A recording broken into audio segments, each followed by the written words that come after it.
Hah? Oh my god, gimana ini ceritanya? Ih, aku merinding ngomong-ngomongnya. It is a very tragic case.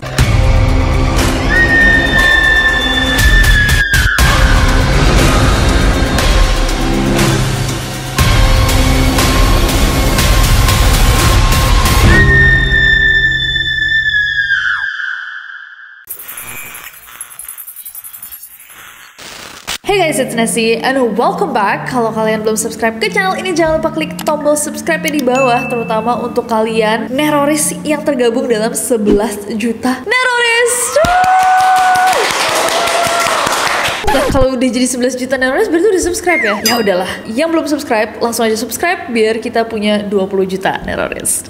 Bayangkan, suatu hari di tahun 2019 di kota Malang ada sebuah penemuan yang menggegerkan satu kota. Di sebuah pasar yang cukup populer, pasar yang aku assume lumayan besar nih karena namanya pasar besar, ditemukan jasad seorang perempuan dalam kondisi yang cukup mengerikan. Bukan saja jasad tersebut ditemukan sudah terpisah-pisah, kondisinya juga sudah dalam proses pembusukan, dan hal yang membuat kasus ini membingungkan bagi pihak berwajib adalah pada jasad tersebut, tepatnya di telapak kaki, terdapat tato yang bertuliskan "Wahyu yang kuterima dari gereja Comboran, ketemu Tuhan Yesus dan kerabatnya." Apa maksudnya? Apa yang terjadi pada jasad tersebut? Dan bagaimana jasad ini ditemukan sudah dalam kondisi seperti itu saat ia tersimpan di sebuah pasar yang aktif? Hari ini kita akan bahas langsung aja penemuan jasad Pasar Besar Malang. Jadi langsung aja, without any further ado, stop senyum-senyum, shit's about to go.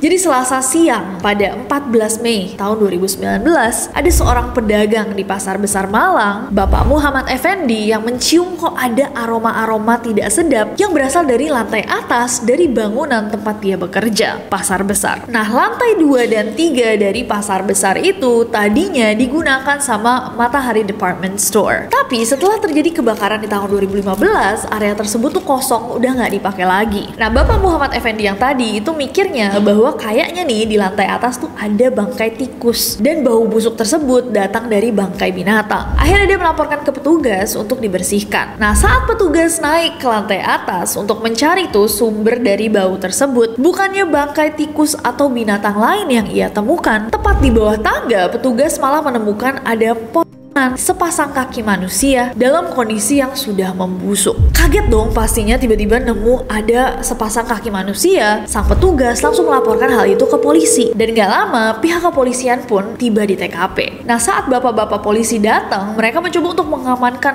area dan mulai mencari-cari nih around the same place. Jadi sekitar area yang sama, para petugas kepolisian menemukan lagi guys 4 pot tubuh lainnya, sepasang tangan, kepala yang sudah terbungkus plastik hitam, dan sisa badan di dalam kamar mandi yang semuanya itu udah dalam kondisi pembusukan. Bahkan para petugas, aku merinding ngomong-ngomongnya, tugas pas menemukan sisa badannya itu sudah dalam kondisi penuh dengan belatung. Dari penemuan awal saja, para petugas kepolisian yang datang langsung sadar akan sesuatu yang janggal dari potongan kaki yang pertama kali ditemukan oleh petugas pasar. Jadi sepasang kaki tersebut bukan saja dilepaskan nih dari tubuhnya, dari bagian tubuhnya, tapi di telapaknya terdapat semacam tulisan. Tapi tulisan yang di-engrave atau tulisan yang ditato di kedua bagian telapak kakinya. Di telapak kaki kanan tertulis "Wahyu yang kuterima dari gereja Comboran, ketemu Tuhan Yesus sama kerabatnya", dan di telapak kaki kiri terdapat tulisan "Sugeng". Nah, dilihat nih sekilas dari bentuknya aja terlihat bahwa ini bukan tato cantik gitu yang dibuat. Tatonya juga tidak terlihat seperti tato yang dibuat oleh seorang profesional, seorang seniman tato. Karena tatonya lebih terlihat seperti titik-titik yang ditusuk-tusuk, kayak tribal nggak sih? Tau nggak yang kayak tato tribal gitu, suku-suku gitu loh. Petugas kepolisian yang pada saat itu bertugas tentunya bingung banget akan penemuan tato di telapak kaki tersebut. Tapi selain tato di telapak kaki itu yang sebenarnya belum bisa ditemukan nih artinya apa, kurang jelas maksudnya apa, para petugas juga menemukan ada tulisan di tembok dan di kertas yang dibuat dengan tinta merah. Tulisan di tembok berbunyi, "Orang ruwet lihat kalau akan menjelang mau meninggal dunia atau mati. Bahasa Inggris is dead, meninggal siksaan penyakit komplikasi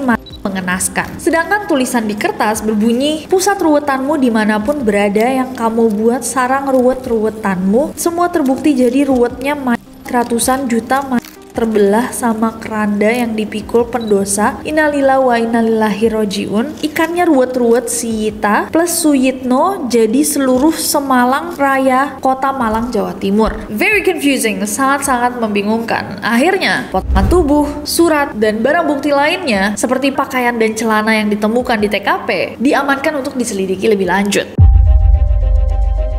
Nah sebenarnya, walaupun untuk pihak berwajib, semua tulisan-tulisan yang ada, baik di jasad, di tembok, atau di kertas, sangat-sangat membingungkan, satu bagian dari itu semua memberikan clue terbesar atau petunjuk terbesar dalam kasus ini. Tulisan Sugeng yang ada di kaki kiri dipercaya berhubungan dengan sang pelaku. Akhirnya polisi mengidentifikasi nama-nama Sugeng yang dikenal di area Pasar Besar, termasuk mendatangi gereja di kawasan Pasar Comboran. Nah saat gereja Comboran didatangi, seorang pengurus gereja mengatakan bahwa ada seorang jemaat yang namanya Sugeng tinggal di Kelurahan Jodipan, Kota Malang. Petugas kepolisian langsung menuju lokasi yang dimaksud dan begitu tanya-tanya sama warga, ternyata bener guys. Tadinya ada seorang warga bernama Sugeng yang tinggal di sebuah rumah. Saat rumah tersebut didatangi, ternyata bener aja di rumah tersebut jenis tulisannya itu mirip sama tulisan-tulisan misterius yang ditemukan di TKP. Akhirnya setelah ditanya-tanya sama orang sekitar, polisi pun mendapatkan ciri-ciri dari si Sugeng. Besoknya, Rabu pagi, anjing pelacak didatangkan ke TKP untuk mengendus temuan baju yang ditemukan dekat sang jasad. Anjing pelacak lalu bergerak menuju ke halaman persemayaman Pancabudi di Jalan Laksamana Marta Dinata yang lokasinya gak jauh dari Pasar Besar. Nah, ketika sampai di lokasi tersebut, lokasinya itu lagi sepi banget dan ada nih satu orang lagi tertidur. Berbekal ciri-ciri yang tadi udah ditemukan sama polisi, petugas dengan mudahnya memanggil nama Sugeng. Sugeng, Sugeng, Sugeng.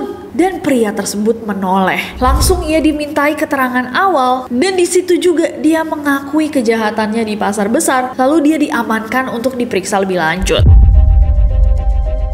Nah si Sugeng ini siapa dan apa yang dia lakukan kepada sang korban? Jadi dari hasil pemeriksaan diketahui bahwa Sugeng ini adalah Sugeng Angga Santoso, seorang pria berusia 49 tahun yang merupakan tunawisma atau orang yang tidak memiliki rumah. Jadi emang dia biasanya guys berkeliaran dan juga kerja serabutan di area Pasar Besar. Dia juga diketahui sering tidur pindah-pindah termasuk di sekitar lokasi dia ditemukan. Satpamnya bilang emang ada orang tidur di sana. Kan ada tenda tuh di atas tuh buat tidur.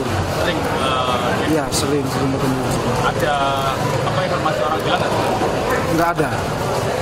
kalau bau berapa hari? Tadi yang kedengaran bau itu dari toko bawahnya itu, toko baju, terus dikira bau bang. Nah hubungannya Sugeng sama sang korban itu diceritakan sama Sugeng dalam pengakuannya mengutip Kapolres Malang Kota pada saat itu AKBP Asfuri pada Selasa tanggal 7 Mei 2019 di Jalan Laksamana Marta Dinata. Sugeng bilang bahwa dia tuh nggak tahu si korban ini namanya siapa. Pas mereka kenalan dia cuma mengenalkan dirinya sebagai Maluku. Dan kata Sugeng pas mereka kenalan aja si Maluku ini dalam kondisi sakit. Nah korban si Maluku itu juga seorang tunawisma dan karena dia nggak punya uang, dia minta uang sama Sugeng. Tapi karena Sugeng juga nggak punya uang, Sugeng pun menawarkan makanan pada Maluku dan ia pun menerima. Nah Sugeng mengaku bahwa sejak mereka ketemu itu mereka sudah ada sexual tension, ketegangan hasrat. Sampai mereka berdua akhirnya bermesraan. Tapi karena mereka ada di area terbuka, banyak orang, akhirnya Sugeng mengajak perempuan itu untuk naik ke lantai 2 Pasar Besar agar mereka bisa melanjutkan hasratnya. Saat sampai di lantai 2, Sugeng mengaku bahwa dia itu mengajak perempuan ini untuk berhubungan. Tapi korban mengatakan bahwa dia sedang sakit. Akhirnya, oh my god, gimana ini ceritanya? Intinya Sugeng guys, hanya menggunakan tangannya pada bagian privat si perempuan. Nah entah nih apa sebenarnya yang dilakukan sama Sugeng, tapi dari pengakuannya sendiri, dia bilang bahwa yang dia lakukan itu sampai membuat area tubuh tersebut mengalami pendarahan sampai dia pingsan. Nah saat korban pingsan itulah Sugeng mulai menato kedua kakinya menggunakan jarum sol sepatu dan tinta pulpen. Lalu Sugeng meninggalkan sang korban di TKP. Dari pengakuannya Sugeng bilang bahwa tengah malam dia tuh balik lagi ke TKP. Saat dia tiba di TKP, dia ngeliat bahwa korban itu masih bernafas dan masih ada gerakan di kaki dan tangannya. Sugeng yang keinget bahwa dia itu masih kesal langsung menghabisi nyawa korban dengan bagian lehernya menggunakan gunting taman. Di situ korban meninggal dunia. Setelah itu, Sugeng memisahkan bagian tubuhnya menjadi 6 bagian, 2 kaki, 2 tangan, kepala, dan bagian tubuh sisanya ditaruh di kamar mandi. Dan ini semua Sugeng akui dan ceritakan ke pihak berwajib. Tapi walaupun dia sudah mengakui itu semua, dia menolak mengatakan bahwa dia adalah seorang penghilang nyawa. Menurut Sugeng, perempuan itu meninggal karena sakit, dan Sugeng memisah-misahkan bagian tubuhnya atas request dari sang korban sendiri, permintaan dia sebelum dia meninggal. Dan Sugeng juga bilang bahwa dia tuh mendapatkan bisikan-bisikan. Nah, tentunya pihak berwajib pada saat itu memiliki asumsi-asumsi tentang apa yang sebenarnya terjadi nih sama Sugeng. Apakah dia sehat secara mental? Apakah ini emang rencananya untuk menutup-nutupi kejahatannya? Atau memang dia percaya bahwa dia bukanlah seorang. Untuk memantapkan bukti, dilakukanlah rekonstruksi kejadian. Rekonstruksi sebanyak 38 adegan, dihadiri sama Sugeng, pengacaranya, jaksa, dan beberapa anggota kepolisian. Dari dia pas pertama kali ketemu Maluku, apa yang terjadi tuh, dia beliin makan, sampai akhirnya mereka berdua memutuskan untuk naik ke lantai 2 pasar besar. Dari rekonstruksinya saja bisa terlihat bahwa Sugeng memang menghabisi nyawanya korban di tangga menuju lantai 3. Sugeng juga menunjukkan bahwa dia sempat ngelihat korban masih bergerak, menyeretnya ke kamar mandi, dan menunjukkan bahwa karena pintu kamar mandinya tidak bisa tertutup karena korban adalah perempuan dewasa, jadi kamar mandinya nggak cukup. Sugeng pun memutuskan untuk memisah-misahkan badannya. Nah, temuan baru di rekonstruksi adalah diketahui ternyata Sugeng itu setelahnya mencoba untuk menghilangkan jejak. Dia berencana untuk membuang beberapa bagian tubuh korban keluar dari pasar besar, tapi karena nggak ada waktu, akhirnya potongan tersebut dia sebar aja di sekitar TKP. Dan berdasarkan hasil olah TKP, tim Lab 4, Bareskrim Polri, dan Inavis, ditemukan banyak banget cacaran darah di bawah tangga dan di kamar mandi, termasuk darah korban yang mengenai kaosnya Sugeng. Memang menggambarkan ya kesesuaian fakta yang disampaikan oleh tersangka di dalam berkas pemeriksaan dan realnya ya. Jadi perbuatan real yang dilakukan oleh tersangka kita membuat reka ulang ataupun merekonstruksikan dari awal yang bersangkutan berinteraksi dengan korban ya sampai dengan menghabisi nyawa korban dan jasadnya. Dengan rekonstruksi yang sebenarnya dijelasin sendiri ya sama Sugeng dan pengakuannya ditambah bukti-bukti yang ditemukan, sudah jelas bahwa Sugeng memang mengakhiri hidup korban. Walaupun mungkin di kepalanya dia melakukannya atas request permintaan sang korban, bukti-bukti berkata lain. Pihak berwenang percaya bahwa Sugeng menghabisi dan memisahkan tubuh korban karena kekecewaannya dan kemarahannya setelah ditolak berhubungan. Setelah proses yang lumayan panjang, akhirnya petugas terkait menyimpulkan bahwa Sugeng berada dalam kondisi sadar tanpa gangguan jiwa saat melakukan kejahatannya. Dia bahkan memahami efek atau resiko yang akan dia terima, dan akhirnya pada Rabu tanggal 26 Februari 2020, dia dijatuhi hukuman 20 tahun penjara oleh Majelis Pengadilan Negeri Malang. Vonis ini sebenarnya lebih ringan dari tuntutan jaksa, yaitu hukuman penjara seumur hidup. Sugeng tidak setuju dengan hasil tersebut dan mengajukan banding. Dia bersikukuh tidak melakukan apa yang sebenarnya sudah dia akui. Dia bersikukuh tidak menghilangkan nyawa korban, dan korban meninggal karena dia sudah sakit. Di pengadilan tinggi bandingnya ditolak dan Sugeng tetap dihukum 20 tahun penjara. Ya kalau divonis mati nanti akan dikirim ke kita kan terima, nanti ditentukan di mana dia ditempatkan. Walaupun hukuman mati tetap dia mempunyai hak untuk di pembinaan. Soal eksekusi nanti urusan Jaksa Agung. Sugeng dan tim pengacaranya pantang menyerah. Mereka masih berharap pada putusan kasasi, tapi bukannya malah mendapatkan keringanan hukum. Pada 11 September 2020, Mahkamah Agung mengeluarkan vonis kasasi pidana mati untuk Sugeng, dan sampai saat ini dia sedang menunggu hari eksekusi.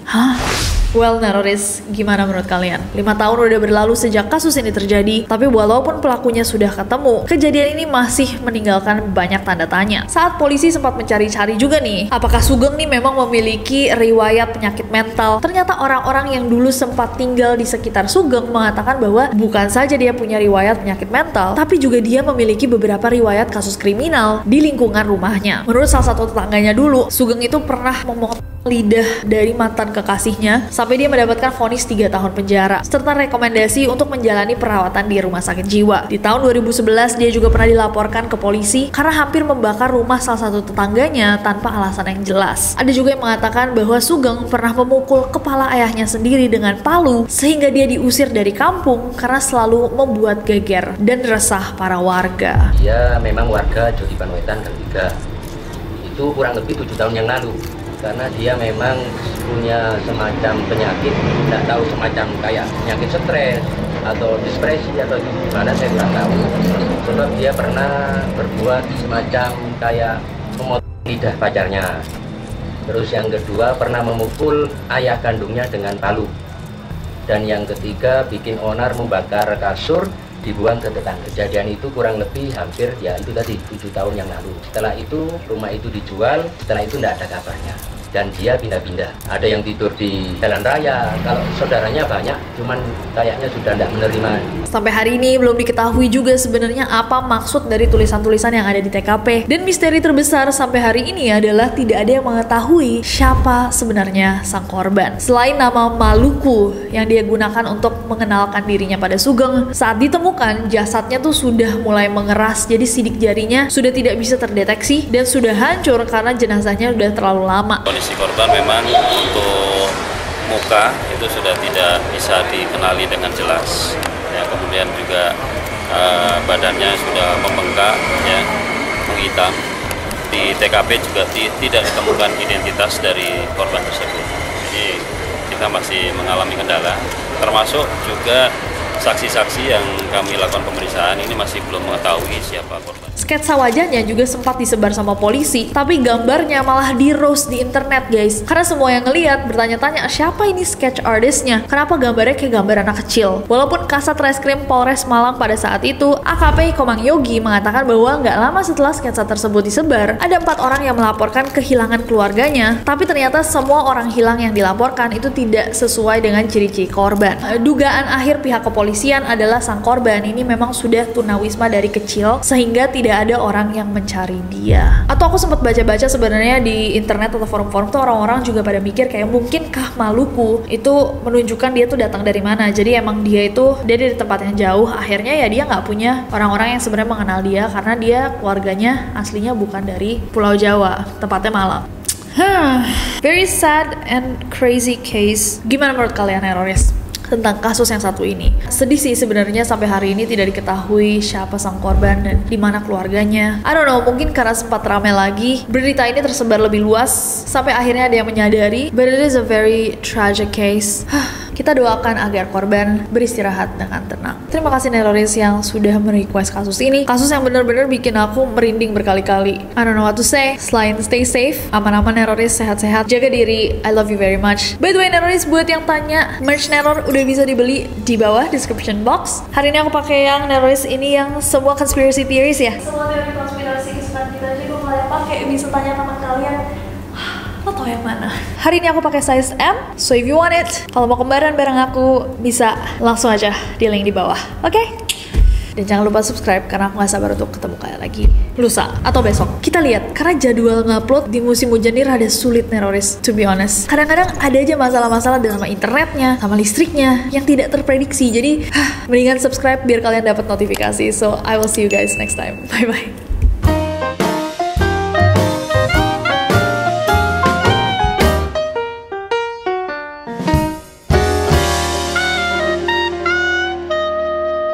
With playing by the rules of someone else's game. December 2024 schedule. As we welcome December, let's take a moment to be grateful for how far we've come, the strength and endurance that we've shown this year, and of course, 11 million subscribers are something to be proud of. May this final month be filled with warmth, joy, and endless possibilities.